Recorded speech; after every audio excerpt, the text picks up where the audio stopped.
Video natin mga kapistol ngayon na itong pinaka rooftop niya dito ay tumutulo, pero sa mga bago pa lang sa ating YouTube channel, please like and share at paki-subscribe nyo na rin. Tara, intro muna natin.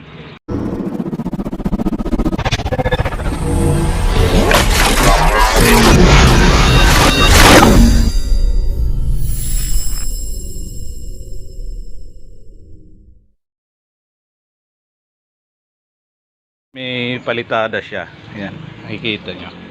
Tapos may mga crack na yung tabihan niya. Dahil yan ay hindi masyado na yung palitada niya. Tapos umi-stack yung tubig dito. Ang gagawin namin ngayon, i-chipping ka namin ito. Yung area ito. Hanggang dito yan. Gawa na sungking ito.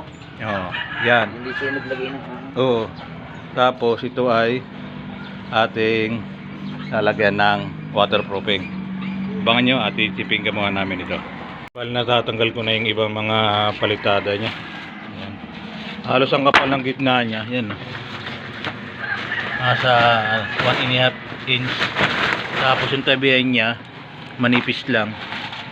Parang pansin ko rito sa flooring na to ay nakaganon siya. Nakahuyo yung gitna niya. Mas malalim yung gitna. Kaya yung mga pansin nyo, pagbagsak ng tubig dito sa downspout na to, yan, dahil may crack, napapasok sa loob. Kaya nangyayari ngayon, sumisinip siya sa loob, nabababad ng tubig yung gitna niya. Kaya kayo makapansin, mas makapal yung gitna sa tabi. Gagawin natin dito ay lalagyan natin ng waterproofing siya. Tapos patutuyin natin mga 4 na patong para sigurado tayong hindi sisinip ang tubig bago natin floringan ng panibago siya. Nabalik ganito na karami na kukuha dito. Gamit natin ay itong chipping ga. Konting patakbo mo lang, natutuklap na yan. Nakikita yung mga crack nya. Pag ginamit nyo lang to, bibiyak na agad siya. Ayan.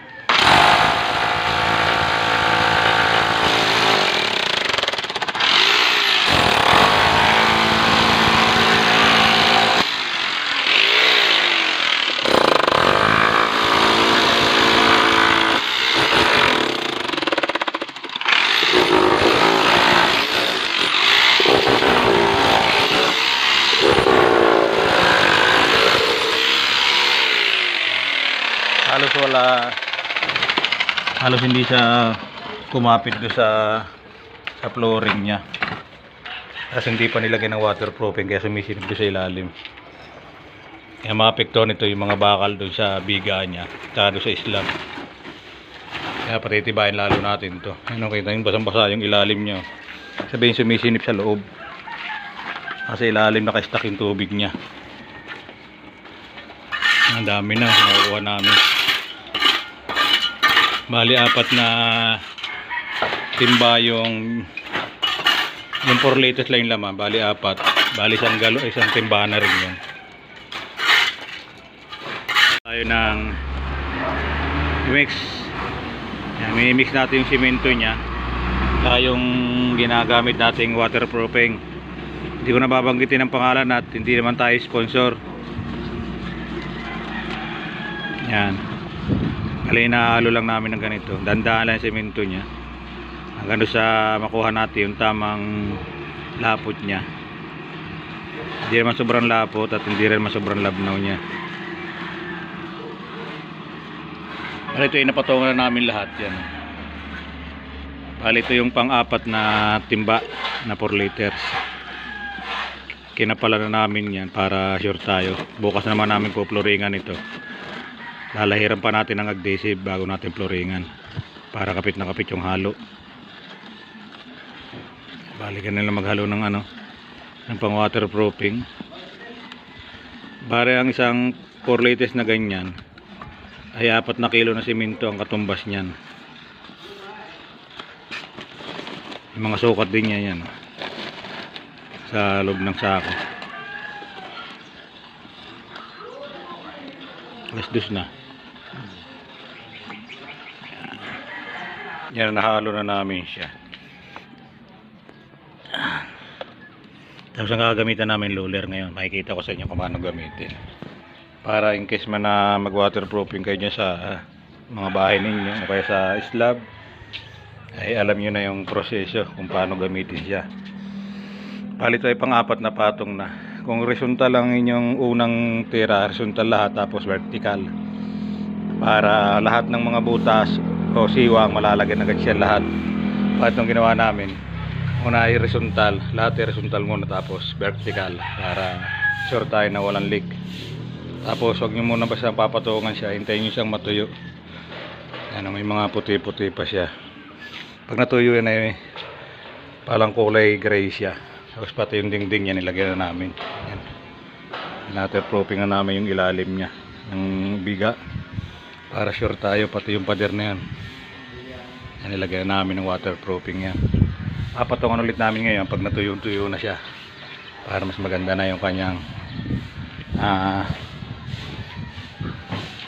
tapos bukas poploring namin. Dito lang mga kapistol yung paglalahid nito. Bali na layeran ko na siyang lahat. Bali itong konti na lang nakikita ko sa inyo kung paano. Kanina yung tinira ko siya pabalagbag na ganun lahat. Ngayon ay papunta dito. Tignan niyo. Para in case mo na mag waterproofing kayo sa inyong mga bahay, ano. Tapos yung dugtungan niya, ilalampas niyo siya sa dugtungan niya para lalong mas makapal do sa area na pinagdugtungan niya. Yan.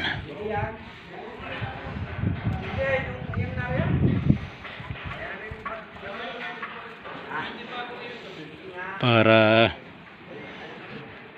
maganda yung pagkakalagay niya. Kakapal-kapalan niyo para sure tayo na hindi siya maglilik. Ang kagandahan kasi nito pag naglagay na gano'n kayo nito, naglahid, ay yung hindi masyadong mainit siya. Ang katulad ngayon, makulimlim lang. Para sisiguraduhin naman na hindi siya mababasa ng ulan, para hindi useless yung ginagawa natin. Tapos patutuyo-tuyo nyo siya bago siya patungan. Dahil pag pinatungan nyo agad at dinaanan nyo, kakapit sa chinilas yan o kaya sa sapatos. Kaya mas maganda yung tutuyo-tuyo siya. Mga 1 oras nyo hihintayin bago kayo maglagay. Tapos ang preparasyon nito, hindi ko kasi naipakita. Wawalisan nyo siya, so gagamitan nyo siya ng vacuum para wala talagang siyang alikabok na matitira sa kanyang sahig, para halos kapit na kapit yung nilalagay nating waterproofing. Yung ganyan lang siya.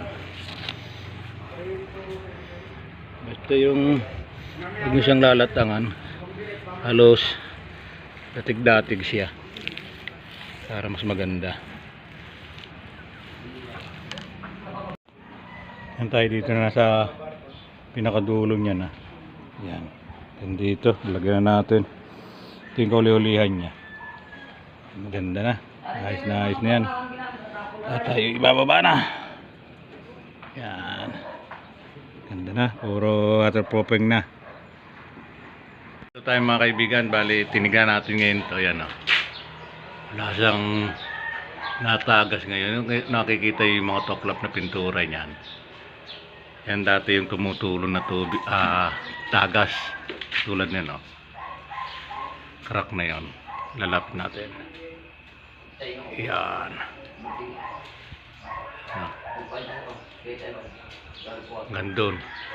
Dito sa tapat ng ilaw may natagas siya. Wala na ngayon, ano. Akitin natin itaas niya. Dahil yung itaas niyan ay puro tubig. Napakalakas ng ulang kagabi. Pero hindi siya dito sa minip. Yan o, makikita nyo. Yung tuyo, yung ilalim niya. At akatin natin si taas.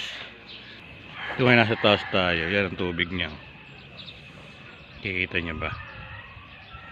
Dami o. Pero hindi siya makasinip sa ano. Yan o. Yung pagkaka-flooring nila dati. Lubog ang gitna. Yan o. Pero maganda pagkakalagay natin ng waterproofing ito. Dahil natapos natin ay alas 3. Bumanat naman siya ng ulan niya ay alas 7 ng gabi. Yan o. May 3 oras siya bago naulan. Natuyo-tuyo siya ng kaunti. Nipin mo yan. Ayan kalalim yan. Ano?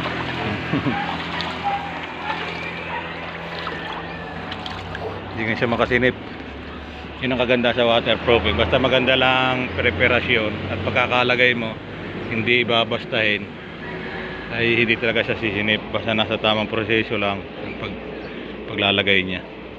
Ano, wawalisan natin muna at pupluringan natin yan.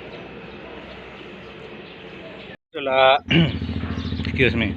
Napag-flooring na kami lahat yan. Tapos nakapaglagay na rin kami ng PVC 2 inches papunta doon sa gutter, para in case man na umulan at papunta dito yung tubig niya, hindi siya babagsak doon sa flooring, didiretso na siya doon sa gutter. Tapos ito na lang yung tira niya, pupluringan namin yan. Pero nag-aagag pa yung mga kasama namin dahil ito ay bistay, yung inaagag ng buhangin. Tapos bago namin siya ilagay dito, binubuli namin siya ng ayos para hindi siya magkaroon ng crack. Yan o, mapapansin nyo wala siyang crack dahil ito yung halo nito ay hinaluan namin siya ng adhesive. Inasama namin doon sa paghahalo para kumunat at lalo mas makapit yung semento natin. Tapos yung ilalim nito, yung waterproofing, dilahiran din namin ng adhesive ang ilalim para mas matibay yung kapit ng halo natin, pati doon sa tabihan na yan. Yan. Kaya yan na lang kontinti ang tira nito. Yan na lang, mga 2 sakong buhangin na lang yan na haluin nila para matapos na tayo dito. Ito lang gagawin natin. Dito siya nakalagay sa gutter, diretso sa ano na, downspout siya.